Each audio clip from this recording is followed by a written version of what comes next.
Chapter का नाम है लोकतंत्र में प्रतिस्पर्धा एवं संघर्ष। ये अध्याय 3 है। वस्तुनिष्ठ प्रश्न को ध्यान में रख के बनाया गया है और फ्री टेस्ट हम देंगे asanbiharboard.co.in पे जा कर के। मैट्रिक के साथ ही हम लोग नौकरी की भी तैयारी कर रहे हैं। मेरा ये दावा है कि अगर तुम 10वीं क्लास की मेरी सारी वीडियो देख लोगे तो कंपटीशन में कम से कम 20% क्वेश्चन इससे पूछते हैं, हर हाल में पूछता है। एनसीईआरटी की बुक जो 6 क्लास से 12 क्लास तक की होती है उससे बाहर क्वेश्चन नहीं पूछता है। यूपीएससी तक के सवाल में सिर्फ मेंस में अच्छे से लिखना होता है, जिसके लिए हमें ज़्यादा स्टडी की आवश्यकता पड़ती है। तो यहाँ पर तुम इस पिक्चर को देखो। ये जो पिक्चर है, इस पिक्चर में क्या है? यहाँ पे कुर्सी है, ध्यान से देखो। ये क्या है? कुर्सी है। यहाँ पे अलग अलग नेता इस कुर्सी को ध्यान से देख रहे हैं। चैप्टर को देखो, क्या कहता है? कहता है लोकतंत्र में प्रतिस्पर्धा एवं संघर्ष। ये कुर्सी को लेकर के प्रतिस्पर्धा हो रही है, कौन बैठेगा, संघर्ष हो रहा है, जनता है, पर्यवेक्षक है। तो इस वीडियो में बिल्कुल हम यही सब चीज़ देखेंगे। तो चलो देखते हैं क्या है।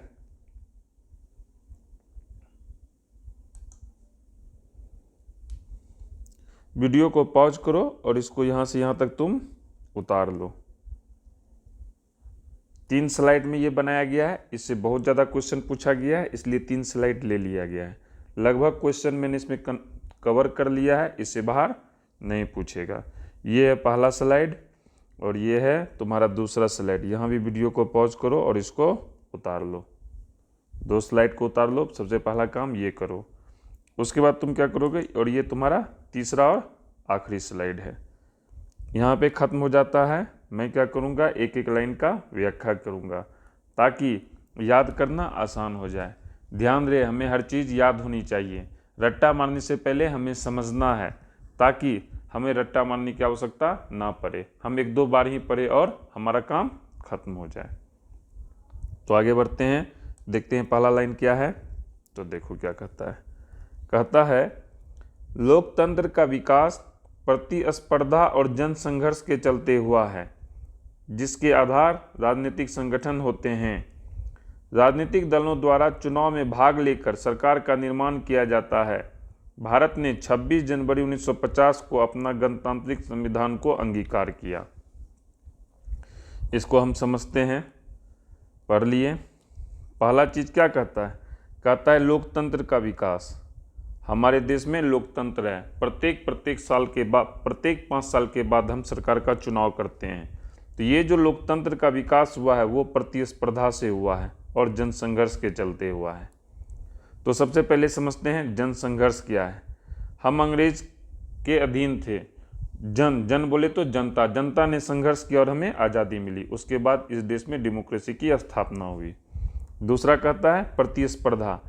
कभी कांग्रेस की सरकार होती है, कभी बीजेपी की सरकार होती है। अपने राज्य बिहार में कभी जनता दल की सरकार होती है, तो कभी जनता दल यूनाइटेड की सरकार होती है, तो कभी गठबंधन की सरकार होती है। यानी राजनीतिक दलों के बीच प्रतिस्पर्धा होता है सरकार बनाने के लिए। अब कहता है ये जो प्रतिस्पर्धा और जनसंघर्ष होता है, इसके आधार कौन होते हैं? राजनीतिक संगठन होते हैं। ये राजनीतिक दल क्या करते हैं? चुनाव में भाग लेते हैं। अभी जिस समय ये वीडियो रिकॉर्ड की जा रही है, इस समय देश में आम चुनाव 2024 चल रहा है। तो राजनीतिक दल क्या कर रहे हैं? चुनाव में भाग ले रहे हैं। और भाग लेने के बाद क्या होता है? जिन्हें बहुमत मिलती है वो सरकार का निर्माण करते हैं। हमारे देश भारत ने, हमारा देश आज़ाद हुआ 15 अगस्त 1947। 15 अगस्त 1947 को हम आज़ाद हुए, लेकिन गणतांत्रिक हम हुए 26 जनवरी 1950 को। ठीक है, 1947 में हम आज़ाद हुए और गणतांत्रिक हुए 1950 में। तो उस दिन हमने गणतांत्रिक संविधान को स्वीकार किया। हम स्वतंत्र थे, किसी का हमारे ऊपर शासन नहीं था। दोनों को समझो, स्वतंत्र और गणतंत्र में क्या अंतर है। ये एक बहुत इंपॉर्टेंट पॉइंट है। हम स्वतंत्र हैं, किसी का हमारे ऊपर शासन नहीं है। लेकिन हम स्वतंत्र हैं तो प्रत्येक व्यक्ति स्वतंत्र है, वो कुछ भी कर सकता है। फिर हमने क्या किया? एक संविधान बनाया कि सारे लोग कुछ नियम और कायदा कानून से चलेंगे, तो उसको हम कहते हैं गणतंत्र। एक ऐसा तंत्र जो लोगों का है, ये स्व है, स्व मतलब अपना तंत्र, प्रत्येक व्यक्ति का अपना तंत्र होगा। अपना में प्रत्येक व्यक्ति का अपना हो सकता है, अलग अलग व्यक्ति है, लेकिन गण अब सब लोग मिल करके अपना एक तंत्र बनाएगा, नाम से ही क्लियर है। ये बहुत इंपॉर्टेंट पॉइंट है। ये मैंने तुमको यूपीएससी की बात बताई, कोई पूछेगा स्वतंत्रता और गणतंत्रता में क्या अंतर है, स्वतंत्र और गणतंत्र में, तो ये तुम बताना। तो वो हमने कब किया? 26 जनवरी 1950 को किया। क्यों किया? हिस्ट्री की जब तुम मेरी वीडियो देखोगे तो मैंने उसमें कहा था लाहौर में रावी नदी के तट पर 31 दिसंबर को झंडा फहराया गया था और ये निर्णय लिया गया था कि 26 जनवरी 1950 26 जनवरी को हम स्वतंत्रता दिवस मनाएंगे। तो लेकिन हमारा देश आज़ाद हो गया 15 अगस्त को। तो उस 26 जनवरी का ऐतिहासिक महत्व था, इसलिए 26 जनवरी को गणतांत्रिक संविधान बनाया गया। आगे बढ़ते हैं। इसमें देखो क्वेश्चन क्या सब पूछेगा। तो सबसे पहले हम देखते हैं इसमें क्वेश्चन क्या सब पूछेगा। पूछा भी है। पहला क्वेश्चन पूछेगा, भारत ने अपना गणतांत्रिक संविधान कब अंगीकार किया? तो आंसर हो जाएगा 26 जनवरी 1950 को। दूसरा क्वेश्चन पूछेगा, लोकतंत्र का विकास कैसे हुआ है? आंसर हो जाएगा प्रतिस्पर्धा और जनसंघर्ष के कारण। फिर क्वेश्चन पूछेगा, लोकतंत्र का आधार कौन होता है? तो आंसर हो जाएगा राजनीतिक संगठन होते हैं। क्लियर हो गया। अब हम लोग आगे बढ़ते हैं, दूसरे स्लाइड में चलते हैं, देखते हैं दूसरे स्लाइड में क्या है। अब देखो, हमारा देश स्वतंत्र भी हो गया और गणतंत्र भी हो गया। अब कहता है लोकतंत्र है, तो यहाँ विरोध होते रहेगा। तो कहता है भारतीय लोकतंत्र में सत्ता के विरुद्ध जन आक्रोश 1970 के दशक में प्रारंभ हुआ। 1971 के आम चुनाव में सत्तारूढ़ कांग्रेस ने गरीबी हटाओ का नारा देकर बहुमत हासिल की, लेकिन मार्च 1974 में बेरोजगारी, भ्रष्टाचार, खाद्यान्न की कमी और कीमत में हुई वृद्धि के चलते छात्रों ने जयप्रकाश नारायण की अगुवाई में आंदोलन छेड़ दिया। इसको हम समझते हैं। देखो, देश अपना आज़ाद हो गया 1947 में। 1950 में हमारा संविधान भी बन गया। लोगों को लगा स्वराज आ जाएगा। क्या आ जाएगा? स्वराज आ जाएगा। अभी नरेंद्र मोदी जी ने स्वराज पोर्टल को लॉन्च किया है, ठीक है। लेकिन स्वराज बोले तो स्वराज, ये वर्तनीकी अशुद्धियां हैं। कहा स्वराज आ जाएगा, लेकिन देश में स्वराज नहीं आया, लोग गरीब थे। तो इंदिरा गांधी जो है उसने क्या किया, 1971 के आम चुनाव में कहा हम गरीबी को हटा देंगे, गरीबी को मिटा देंगे। तो लोगों को इन पर विश्वास था, उन्होंने उसको बहुमत दे करके जिता दिया, वो जीत भी गई। 1971 के आम चुनाव के पहले 1969 में उन्होंने क्या किया था? बैंक का राष्ट्रीयकरण किया था। बैंक का राष्ट्रीयकरण इस देश के विकास में बहुत बड़ा योगदान दिया। नहीं तो पहले बैंक क्या करता था? लोगों का पैसा लेके भाग जाता था। बहुमत हासिल की, लेकिन गरीबी हटाओ का तो बात उन्होंने कह दी, लेकिन गरीबी नहीं हटी। तो उसके बदले में क्या हो गया? और उल्टी बेरोजगारी बढ़ गया, भ्रष्टाचार चारों तरफ फैल गया और खाने की कमी हो गई, और जो खाना बचा हुआ तो उसमें वृद्धि हो गया, खाद्यान्न। तो छात्रों ने, याद रखना, क्रांति हमेशा युवा करता है, क्योंकि खून उसी का गर्म होता है। तो जो छात्र हैं ये युवा होते हैं हमेशा, और ये किताब पढ़ते हैं, ये आइडियोलॉजी में विश्वास रखते हैं। उन्होंने आंदोलन छेड़ा। उन्होंने क्या किया? आंदोलन छेड़ा बिहार से। अपना बिहार देश की राजनीति में बहुत इम्पोर्टेंट रखता है। और उन्होंने अपना नेता चुना जयप्रकाश नारायण को। इसलिए यहाँ पे लिखा हुआ है सत्ता के विरुद्ध जन आक्रोश 1970 के दशक में प्रारंभ हुआ। देखो यहाँ पर एक शब्द है दशक। दशक का मतलब होता है 10 साल। 10 साल 1970 से 1979, फिर 1980 से 1989। इसको हम 70 का दशक कहेंगे, इसको हम 80 का दशक कहेंगे। दशक मतलब 10 साल, शतक मतलब 100। अब इसमें हम देखते हैं क्वेश्चन इसमें क्या सब पूछेगा, ठीक है। पहला क्वेश्चन पूछेगा, भारतीय लोकतंत्र में सत्ता के विरुद्ध जन आक्रोश किस दशक में प्रारंभ हुआ? तो आंसर हो जाएगा 1970 के दशक में प्रारंभ हुआ। क्लियर हो गया।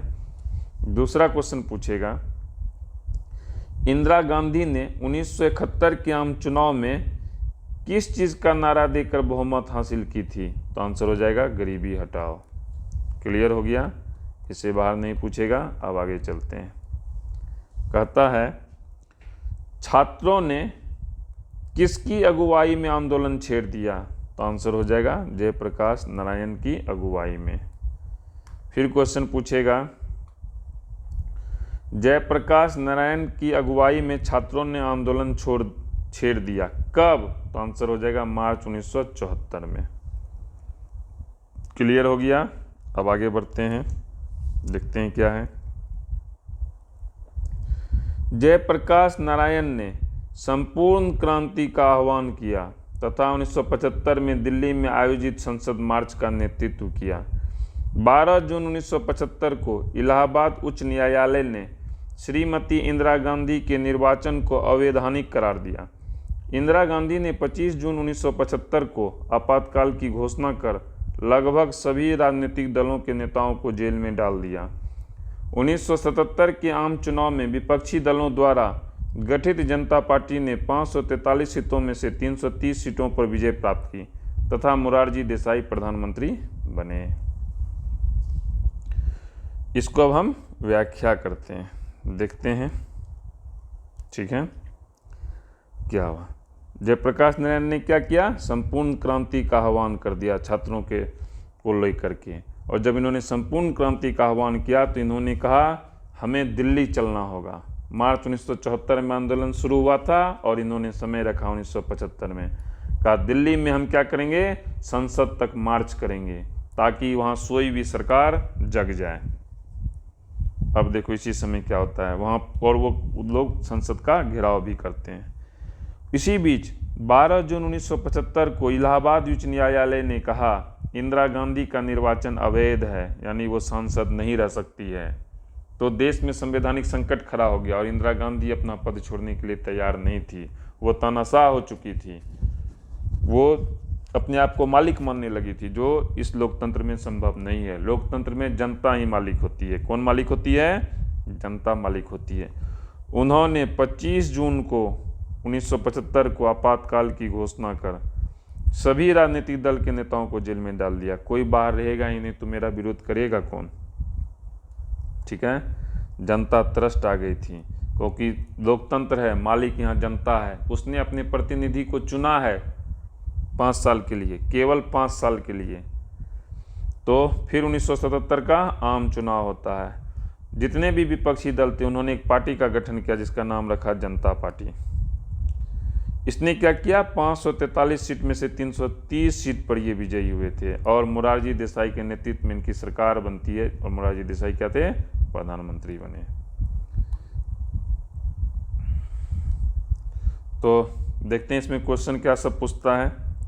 पहला क्वेश्चन पूछेगा संपूर्ण क्रांति का आह्वान किसने किया था? तो आंसर हो जाएगा जयप्रकाश नारायण ने किया था।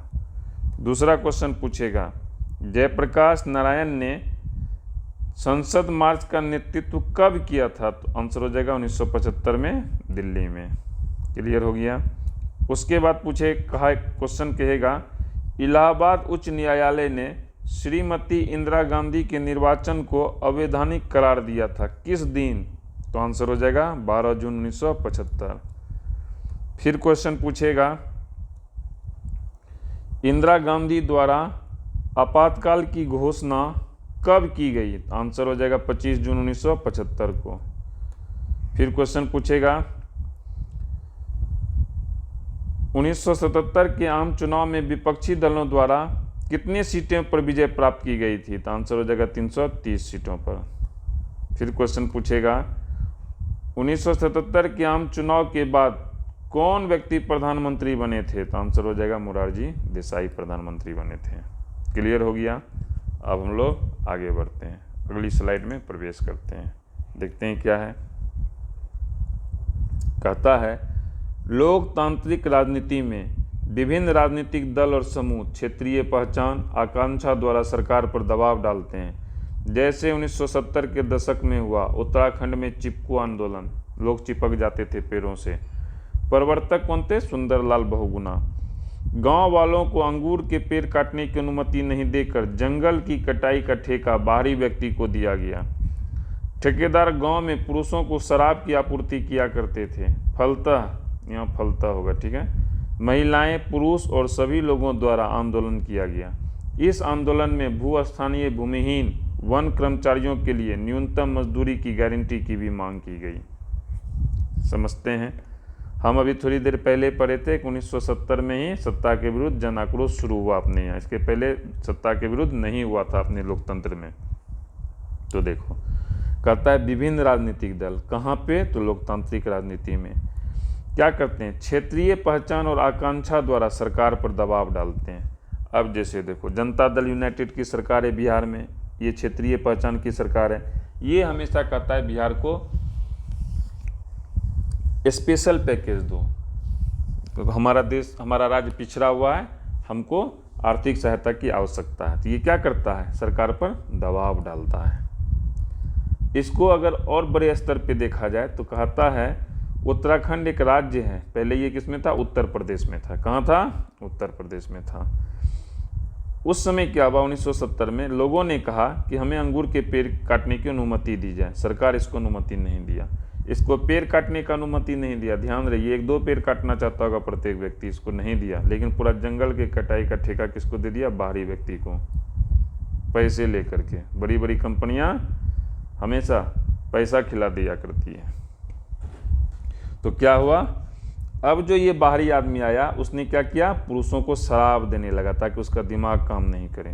जब शराब पीने लगा तो ये लोग क्या किया? काम नहीं करने लगा, घर में आकर के मारपीट करने लगा। तो फलतः क्या हुआ? महिलाएं विरोध की, वैसे पुरुष जो इस चीज़ को नहीं पसंद करते। और फिर धीरे धीरे सभी लोग के द्वारा एक आंदोलन किया गया जिसका नाम रखा गया चिपको आंदोलन। पेड़ से लोग चिपक जाया करते थे जब कोई उसको काटने जाता था।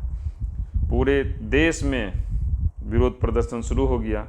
इस आंदोलन में वहाँ पर जो कर्मचारी थे वो क्या थे? भूमिहीन थे, और वो भूस्थानीय थे, मतलब वहाँ के लोकल थे। कहा गया कि उनको भी न्यूनतम मजदूरी मिलना चाहिए। अब जैसे कोई काम करता है, आज 400 रुपया ये एक न्यूनतम मजदूरी है। ये मैं कंफर्म नहीं हूँ कितना है, तो एक न्यूनतम मजदूरी चाहिए कोई व्यक्ति अगर काम करता है। न्यूनतम मतलब उससे कम नहीं मिलेगा, जब भी मिलेगा तो उससे ज़्यादा मिलेगा। तो चलो अब हम लोग देखते हैं, पढ़ते हैं। पहला क्वेश्चन, चिपको आंदोलन कहाँ शुरू हुआ था? तो आंसर हो जाएगा उत्तराखंड में। दूसरा क्वेश्चन, 1970 के दशक में उत्तराखंड में जो चिपको आंदोलन हुआ उसके प्रवर्तक कौन थे? तो आंसर हो जाएगा सुंदरलाल बहुगुणा। फिर पूछेगा उत्तराखंड में किस पेड़ को काटने की अनुमति नहीं दी गई? तो आंसर हो जाएगा अंगूर के पेड़ को। फिर पूछेगा ठेकेदार गांव में किस चीज़ की आपूर्ति किया करते थे? तो आंसर हो जाएगा पुरुषों को शराब की। फिर पूछेगा चिपको आंदोलन में भूस्थानीय भूमिहीन वन कर्मचारियों के लिए किस चीज़ की गारंटी की मांग की गई? तो आंसर हो जाएगा न्यूनतम मजदूरी की। क्लियर हो गया? इससे ज़्यादा नहीं पूछेगा। आगे बढ़ते हैं हम। अब देखो, उत्तराखंड है, अभी तक जो है दलित की बात नहीं हुई है। जो नीचे तबके के लोग थे, बहुत अत्याचार हुआ इनके ऊपर। तो 1972 में ही महाराष्ट्र में दलित पैंथर्स, जिसने दलित अधिकारों की दावेदारी करते हुए जन कार्रवाई का रास्ता चुना। फलतः 1989 में सरकार द्वारा एक व्यापक कानून के अंतर्गत दलितों पर अत्याचार करने वालों पर कठोर दंड का प्रावधान किया गया। भारतीय किसान यूनियन प्रमुख महेंद्र सिंह टिकैत द्वारा गन्ने और गेहूं की MSP में बढ़ोतरी और कर्ज माफ करने के लिए भी सरकार से मांग की गई। तो देखो, इसी बीच 1972 में ही महाराष्ट्र में दलित पैंथर्स की स्थापना की गई दलित युवाओं के द्वारा। उन्होंने दलित अधिकारों के लिए आंदोलन छेड़ा। लोग इस आंदोलन का समर्थन करने लगे, अलग अलग जाति के लोग भी, अलग अलग धर्म के लोग भी। तो फाइनली 1989 में सरकार झुक जाती है, वह एक व्यापक कानून बनाती है, कहा दलित पर जो भी अत्याचार करेगा उस पर हम कठोर दंड करेंगे। तब धीरे धीरे जा कर के दलितों पर अत्याचार रुका, नहीं तो पहले उनके ऊपर बहुत ज़्यादा अत्याचार होता था। हिंदू समाज के लिए बहुत ही शर्म की बात है। भारत इधर अब किसान क्यों पीछे रहते, तो भारतीय किसान यूनियन, उसके प्रमुख उस समय कौन थे, महेंद्र सिंह टिकैत। उनके द्वारा गन्ना और गेहूं का जो फसल है उसके एमएसपी में बढ़ोतरी की मांग की गई। यहाँ पर है एमएसपी। एमएसपी का मतलब होता है मिनिमम सपोर्ट प्राइस, ठीक है। इससे कम में सरकार नहीं उसको खरीदे, उसकी मांग की गई और कहा गया किसानों पर जो कर्ज है, ठीक है, उसको आप माफ़ कीजिए, उसको आप माफ़ कीजिए। तो ठीक है, इसको अब हम समझते हैं। पहला क्वेश्चन, दलित पैंथर्स कब और कहाँ बना, तो आंसर हो जाएगा 1972 में महाराष्ट्र में बना। दूसरा, दलितों के अत्याचार के विरुद्ध जो कानून बना वो कब बना, तो 1989 में बना। नेक्स्ट क्वेश्चन, भारतीय किसान यूनियन के प्रमुख कौन हैं, तो महेंद्र सिंह टिकैत हैं। फिर पूछेगा भारतीय किसान यूनियन से क्या सरकार से मांग की गई, तो आंसर हो जाएगा एमएसपी में बढ़ोतरी और कर्ज की माफ़ी। क्लियर हो गया, आगे बढ़ते हैं, देखते हैं और क्या है। अब हम लोग महाराष्ट्र के बाद आंध्र प्रदेश चलते हैं। कहाँ चलते हैं, आंध्र प्रदेश चलते हैं।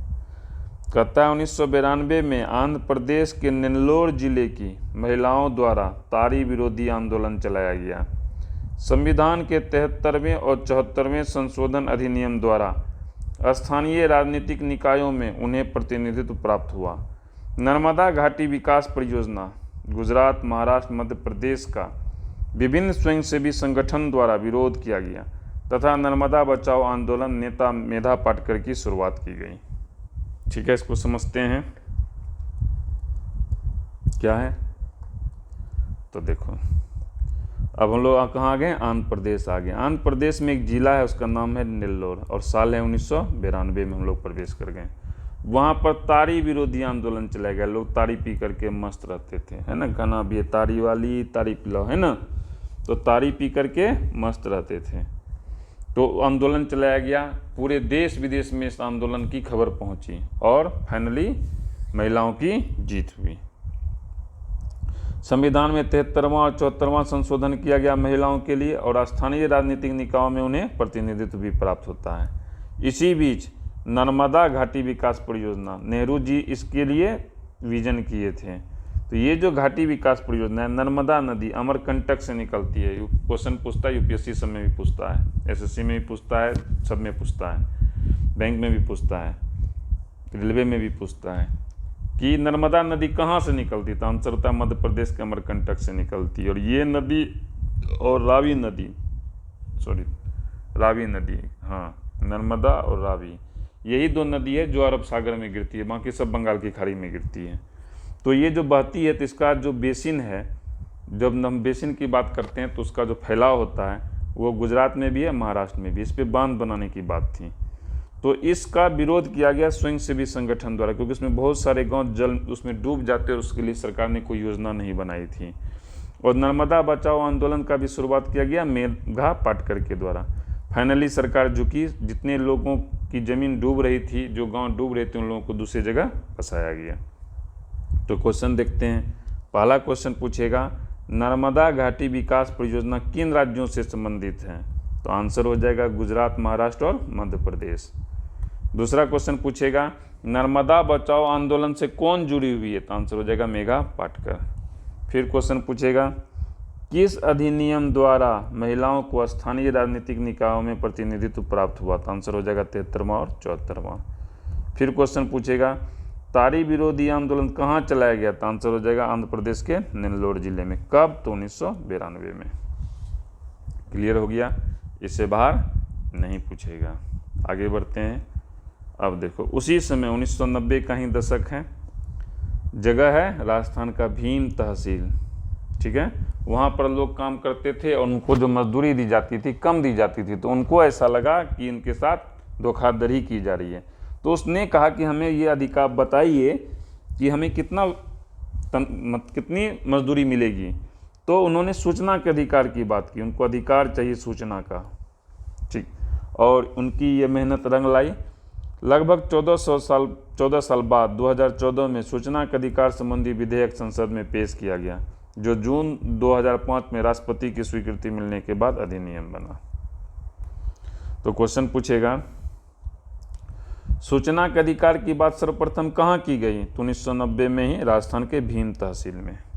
फिर पूछेगा, सूचना के अधिकार संबंधी विधेयक संसद में कब पेश किया गया? तो आंसर हो जाएगा 2004 में। इसे स्वीकृति कब मिली? तो जून 2005 में। क्लियर हो गया? इतना ही पूछेगा। अब आगे बढ़ते हैं। अब देखो, हम भारत में हैं, अब हमको अगल बगल के भी राज्यों में जाना होगा। फिर हम दूसरा देश भी जाएंगे जहाँ जन आंदोलन हो रहा है, हम उन सभी चीज़ों को देखते हैं। देखो, हमारे बगल में नेपाल है, ठीक है। वहाँ पे क्या हुआ, राजा वीरेंद्र की हत्या कर दी जाती है उसके ही पुत्र के द्वारा।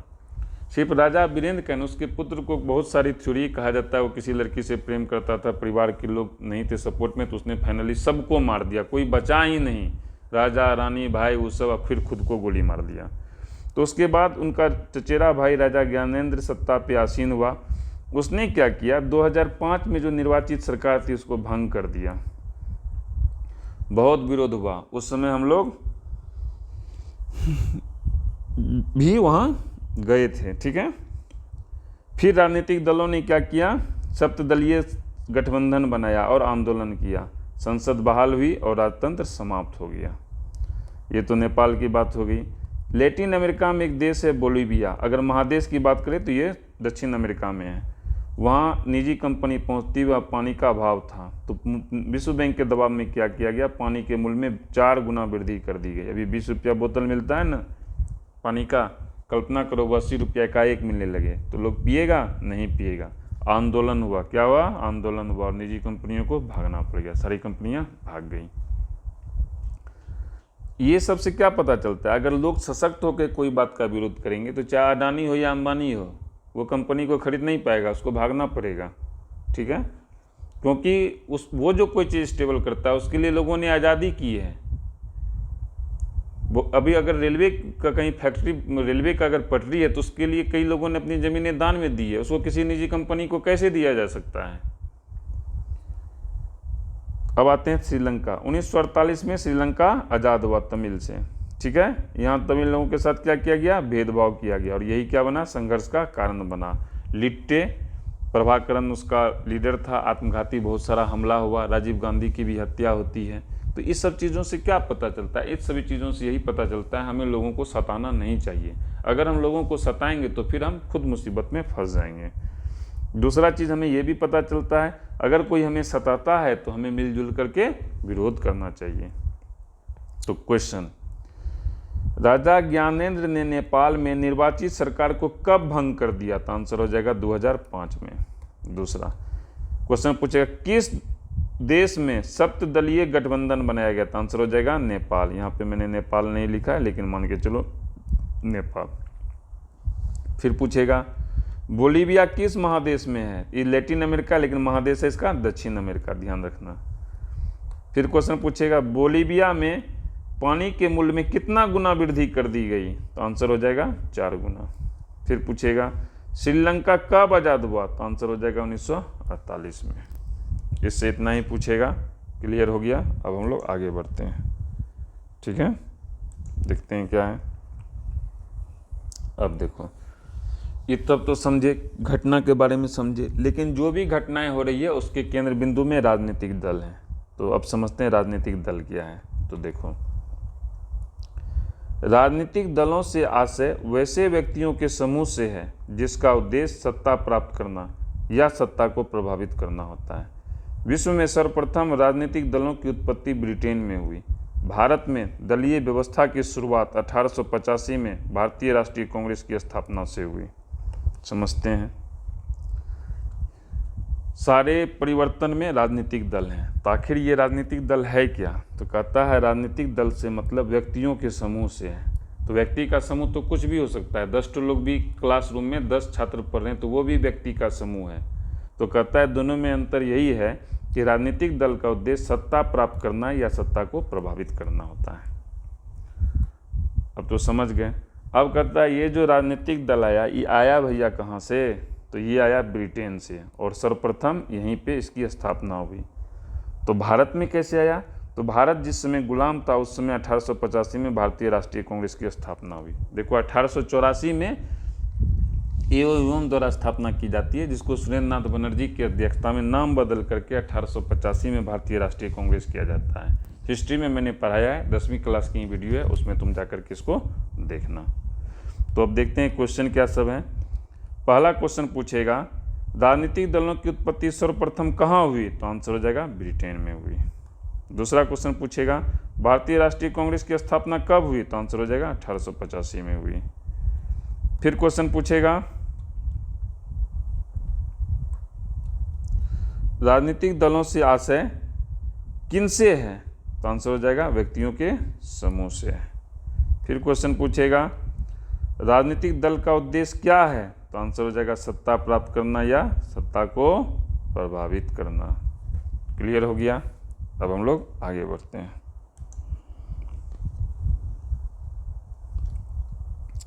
इसके अलावा देखो राजनीतिक दल क्या करता है। राजनीतिक दल लोगों की भावना एवं विचारों को जोड़कर सरकार के सामने रखता है। अब मान लो हम रख लेते हैं जदयू को, रख देते हैं। ये क्या करता है? बीजेपी को देखते हैं। ये लोगों की भावनाओं को बीजेपी क्या किया? वो देखा लोगों की भावना है कि अयोध्या में राम मंदिर बनना चाहिए, तो उसने उसको सरकार के सामने रखा और सरकार इसी की थी। फाइनली राम मंदिर का रास्ता क्लियर हो जाता है। हालांकि कोर्ट के आदेश से हुआ है। किसके आदेश से हुआ है? कोर्ट के आदेश से हुआ है। लोगों की भावना थी कि कश्मीर में धारा 370 नहीं रहे, फाइनली 370 हट गया। अब देखो ये जो राजनीतिक दल होते हैं इसमें सभी जाति धर्म और लिंग के लोग होते हैं। अब कांग्रेस पार्टी इसमें सभी जाति के लोग हैं, सभी धर्म के लोग हैं, सभी लिंग के लोग हैं। इसमें विभिन्न वर्ग जातियों तथा धर्मों की समस्या सरकार तक पहुंचाता है। चूंकि इसमें सभी जाति धर्म के लोग होते हैं तो ये क्या करता है, अब कांग्रेस पार्टी उसमें सभी जाति धर्म और लिंग के लोग हैं, तो ये सभी विभिन्न वर्गों जातियों तथा धर्मों की समस्या को सरकार तक पहुंचाता है। यानी राजनीतिक दल क्या करता है? देश में एकता और अखंडता स्थापित करता है। राजनीतिक दल क्या करता है? देश में एकता और अखंडता को स्थापित करता है।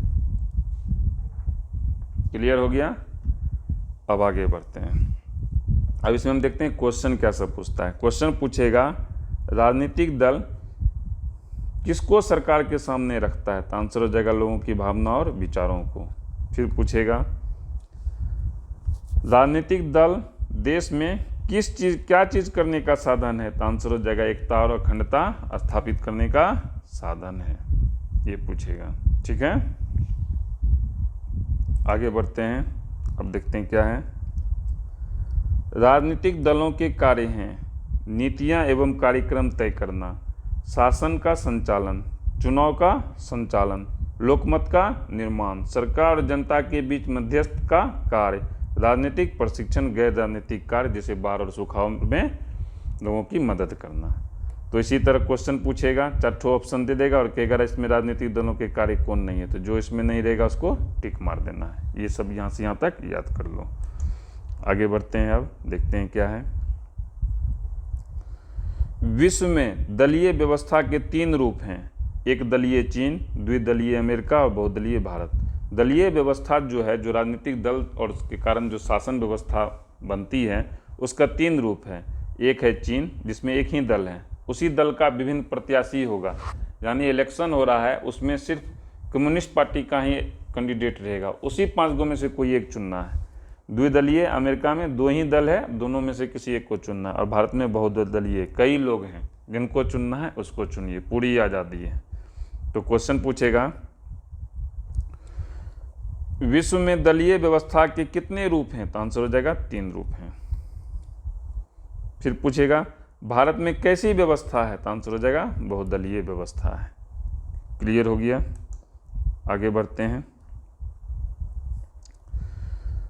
राजनीतिक दलों की चुनौतियां हैं आंतरिक लोकतंत्र की कमी, नेतृत्व का संकट, वंशवाद, काला धन एवं अपराधियों का प्रभाव, सिद्धांतहीनता की स्थिति और अवसरवादी गठबंधन। क्वेश्चन पूछेगा राजनीतिक दलों की चुनौतियां क्या क्या है, तो कौन नहीं है? 4 ऑप्शन रहेगा, एक नहीं रहेगा, तो जो इस 6 में नहीं रहेगा उसको टिक मार देना है। तो इसको याद कर लो, क्वेश्चन जब बनाएंगे तो उसमें और क्लियर हो जाएगा। आगे बढ़ते हैं। 1980 में भारतीय जनसंघ के स्थान पर भारतीय जनता पार्टी का गठन हुआ, जिसके प्रथम अध्यक्ष अटल बिहारी वाजपेयी थे। निर्वाचन आयोग द्वारा राजनीतिक दलों को मान्यता और चुनाव चिन्ह प्रदान किया जाता है। कांग्रेस पार्टी के बारे में पढ़ लिए थे। दूसरा प्रमुख दल कौन है? भारतीय जनता पार्टी है, तो इसके भी बारे में पढ़ लेते हैं। इसके अलावा भी बहुत सारे राजनीतिक दल है, वो इतना इंपॉर्टेंट नहीं रखता है। दूसरी वीडियो में मैं हल्का सा उसके बारे में चर्चा कर दिया करूँगा। तो इसका पहले नाम क्या था? भारतीय जनसंघ था। भारतीय जनसंघ कब स्थापित हुआ था? तो 1980 में। 1980 में इसका नाम भारतीय जनता पार्टी कर दिया गया था, ठीक है। और इसके प्रथम अध्यक्ष कौन थे? अटल बिहारी वाजपेयी थे। तो अब सवाल होता है, ये सब जो राजनीतिक दल है सबका चुनाव चिन्ह है। बीजेपी का चुनाव चिन्ह कमल छाप है, कांग्रेस का चुनाव चिन्ह हाथ छाप है। तो कहता है कि ये जो चुनाव चिन्ह है हाथ छाप, और इसको मान्यता कौन देता है? तो आंसर हो जाएगा निर्वाचन आयोग देता है। बहुत पावर होता है निर्वाचन आयोग को। जिस समय इलेक्शन होता है ये किसी को सस्पेंड कर सकता है, डीजीपी सबको हटा देता है, मुख्य सचिव को हटा देता है। इससे ज़्यादा पावरफुल कोई नहीं है। इलेक्शन के समय यही सरकार होता है। तो क्वेश्चन, भारतीय जनता पार्टी का पूर्व नाम क्या था? तो भारतीय जनसंघ। भारतीय जनसंघ का स्थापना कब हुआ था? तो 1980 में। जनसंघ के प्रथम अध्यक्ष कौन थे? तो आंसर हो जाएगा अटल बिहारी वाजपेयी थे। फिर पूछेगा, राजनीतिक दलों को मान्यता और चुनाव चिन्ह कौन प्रदान करता है? तो आंसर हो जाएगा निर्वाचन आयोग प्रदान करता है। क्लियर हो गया? आगे बढ़ते हैं लास्ट में। राजनीतिक दलों को प्रभावशाली बनाने के उपाय, दल बदल कानून, ताकि विधायक और मंत्री अपनी पार्टी नहीं बदल सके। उच्च न्यायालय का आदेश को माने, जो कोर्ट का आदेश हो उसका अक्षरशः पालन हो, और आंतरिक लोकतंत्र की बहाली हो। ये नहीं कि नेता का बेटा ही नेता बनेगा, उसका भी चुनाव वोट दे करके हो। तो क्लियर हो गया? अब हम लोग क्या करेंगे, जो हम लोग पढ़े हैं, जब तक हम टेस्ट नहीं देंगे तब तक हमारी पढ़ाई क्लियर नहीं होती है। तो हम क्या करेंगे, asanbiharboard.co.in पे जाएंगे और वहाँ जा कर के टेस्ट देंगे। लैपटॉप में इस तरह का दिखेगा और मोबाइल में इस तरह का दिखेगा। उसके बाद हम बहुत जल्द एक दूसरी वीडियो लेके आएंगे जिसमें हम बताएंगे लघु उत्तरीय प्रश्न और दीर्घ उत्तरीय प्रश्न के बारे में। तो अब हम लोग चलते हैं और टेस्ट को देते हैं। चलो टेस्ट को देते हैं।